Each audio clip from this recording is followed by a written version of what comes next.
ತಂದೆ ನೀನು ಯಾಕೆ ಜೇನು ತಿಂದೆ ಹೌದು ತಿಂದೆ ಏನು ಮುಂದೆ ನಾನು ತಾಯಿ ನೀನು ತಂದೆ ಕೂಸಿಲ್ಲದೇನೆ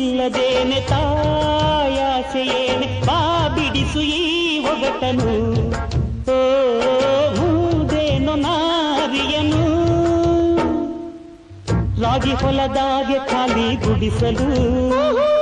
ಗುಡಿಸಲಿಗೆ ಹೋದೆ ಮಾತು ಕೇಳಲು